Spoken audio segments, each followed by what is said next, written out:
오전에 다이빙을 갔다 와서 점심을 먹고 나니 벌써 오후 다이빙을 나갈 시간이에요. 그런데 다이빙 나갈 준비를 하던 중에 강사님들끼리 장난치다가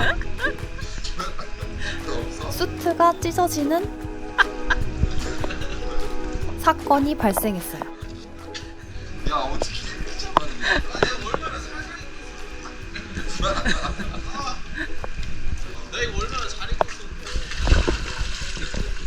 수트의 내구성을 논하면서 사건은 마무리가 됩니다. 오전 다이빙이랑 다르게 오후 다이빙은 부담은 없었지만 자신이 없었어요. 남아있는 테스트 때문인데요. 레스큐와 토잉 테스트만 남아있습니다. 아이다2에서 레스큐를 배우기는 하지만 토잉은 아이다3에서 처음 들어보는 항목이었어요. 그리고 저는 아이다2에서 레스큐를 잘 해내지 못했던 경험이 있기 때문에 그래서 더 자신이 없고 저에게는 레스큐가 두려운 존재이기도 했습니다.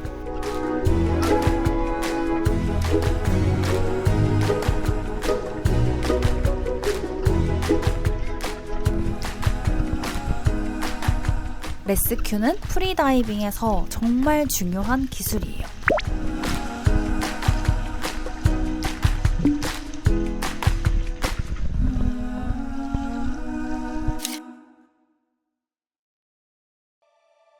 그렇기 때문에 더 나은 다이버가 되기 위해서 책임감을 가지고 레스큐를 시작해봅니다. 워밍업으로 버디가 조난자 역할을 하고 제가 구조하는 역할을 합니다.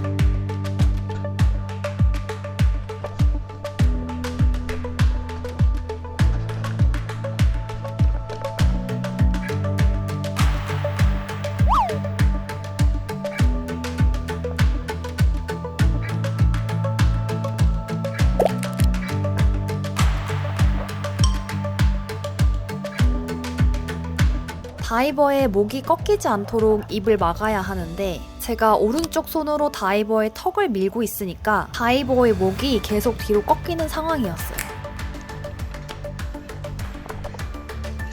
다이버의 마스크를 제거한 다음 손에 물기를 털고 BTT를 반복합니다. BTT는 블로우, 탭, 톡 불고 톡톡 치고 말하는 것을 BTT라고 합니다. 저는 이때 버디가 물을 먹은 줄도 모르고 계속 BTT를 수행했습니다. 자, 안 깨어났어요. 그 다음 어떻게 해줘야 돼요? 침묵의 시간이 지나고 그 다음에 인공호흡 해줘야죠. 인공호흡. 이날 오후에 너울이 너무 심해서 제 몸뚱이 하나 가누기도 어려웠는데 의식을 잃은 다이버까지 구하려다 보니까 정신이 하나도 없었어요.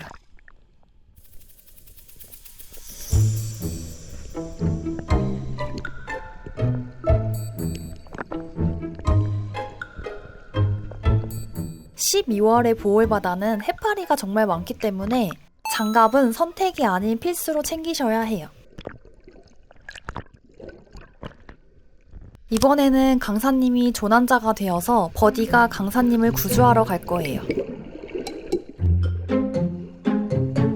그런데 중간에 버디가 갑자기 멈춰 섰습니다. 어딘가 불편했는지 다시 올라오더라고요.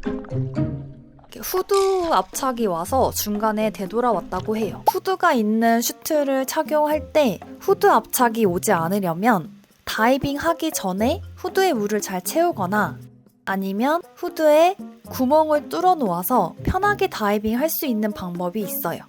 강사님이지만 출수 중인지 확인을 해야겠죠? 여유롭게 상승 중인 것 같으니 걱정할 필요는 없을 것 같아요. 이번엔 제 차례예요. 아이다3에서 레스큐 통과 기준은 수심 15m에서 의식이 없는 다이버를 구조해야 합니다. 강사님이 실제 상황인 것처럼 연기를 하고 있어요.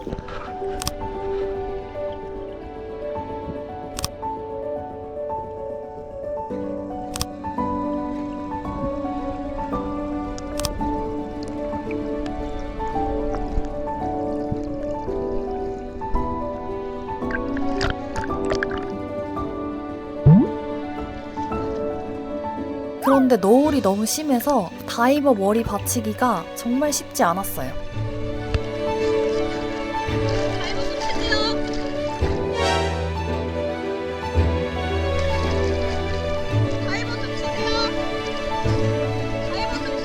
마스크를 벗고 레스큐를 하고 있는데 파도가 계속 치다 보니까 바닷물을 계속 먹고 있는 상태였어요.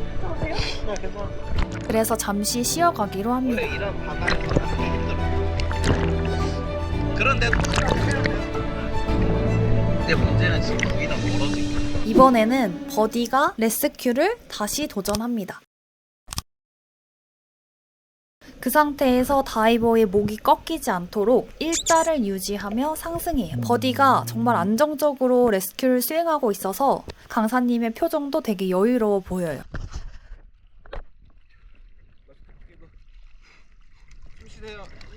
이렇게 10초에서 15초 동안 BTT를 실시한 이후에도 다이버가 의식이 없다면 인공호흡을 해줍니다. 깐깐한 강사님에게 칭찬을 받아낸 버디. 구조를 할 때는 천천히 그리고 정확하게 해줘야 해요. 못하면 봐주는 거 없이 정확히 수행할 때까지 다시 합니다. 저는 여전히 다이버의 목이 꺾인 상태로 상승 중이에요. 원활한 진행을 위해서 마스크 제거는 말로만 하기로 했어요. 다이버 정신 차리세요. 다이버 정신 차리세요. 인공호흡을 할 때는 입으로 공기를 후후 할 때 세게 불어줘야 돼요.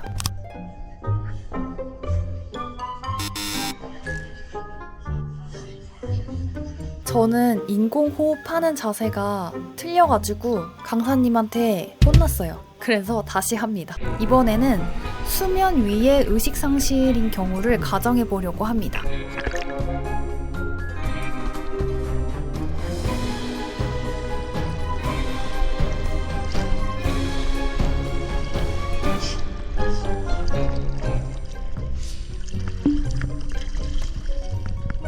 마스크 벗기고.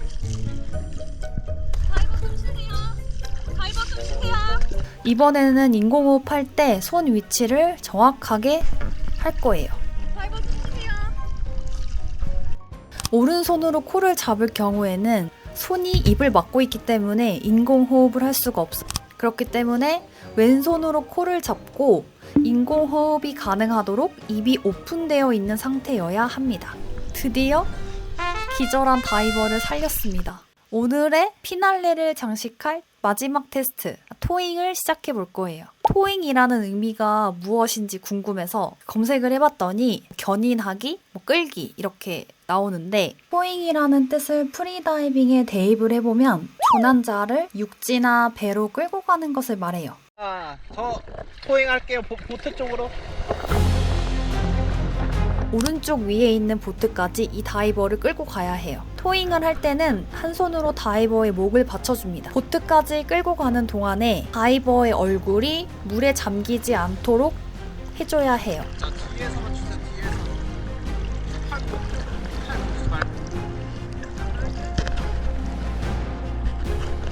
그런데 보트가 계속 움직이는 거예요. 쪽으로. 팔 누르지 말고.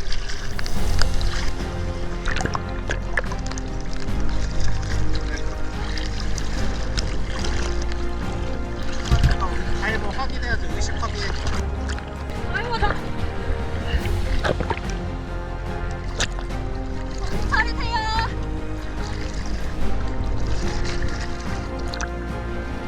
배가 계속 움직여서 배로 잘 가고 있는지 강사님이 확인을 합니다.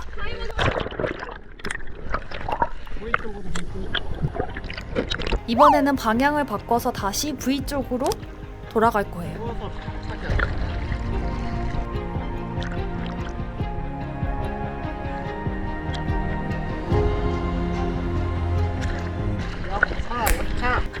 이때부터 다리가 무거워지기 시작하면서 정말 힘들었어요. 그랬지만 강사님의 영차영차 소리에 저도 힘을 내서 일단 갔습니다.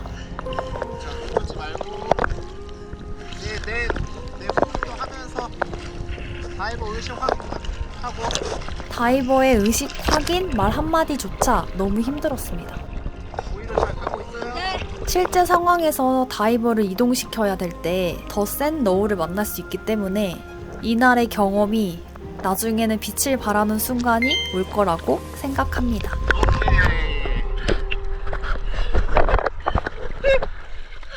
자, 부위 잡아, 부위 잡아.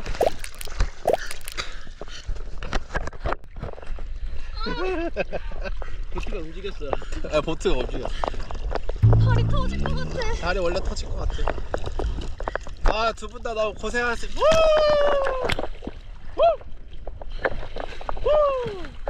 잘했어.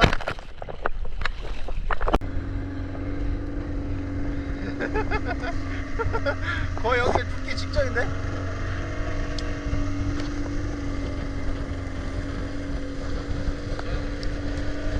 저녁을 먹기 전에 이론 시험을 치렀는데요. 강사님에게 제 암기 실력이 들통이 났습니다. 이해되시죠? 자, 모재질 여기다가 푸시면 돼요. 펜이 없어요.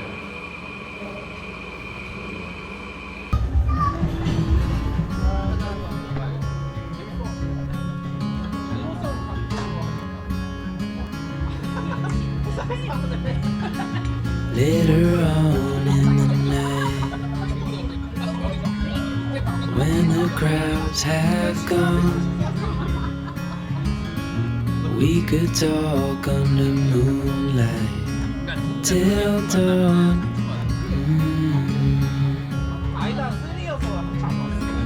We could stay to watch the sunrise, cancel all our plans. We don't need a reason why we just can't.